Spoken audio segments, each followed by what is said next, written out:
Üstü çayxana, altı moyka. Bu fikirlə yeni obyekt və yaxud hazırda obyekt işlədənlərə avtomobili yumağa gətirənlər vaxt itirmək istəmir. Yəni sizin çayxanada oturub 1 saat itirmək istəmir.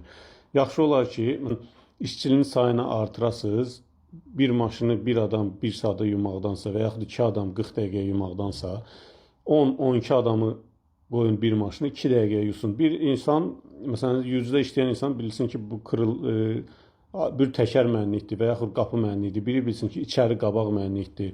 Arxa tərəf bir adama baxsın, içəri arxa. Yəni ki, 10-12 nəfərin arasında bölüşdürürsünüz.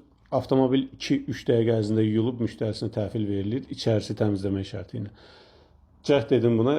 Qorxmayın ki, 12-15 nəfərə əmək haqqı verəsiniz. Daha çox avtomobil yuyub yola salasınız. Yəni o iş özünü ödəyəcək. Hətta biraz başqalarından yüngülvari baha qiymətə də ola bilər ki, təklifinizi edə bilərsiniz. Çünki vaxt, müştərinin vaxtı ona görə dəyərlidir.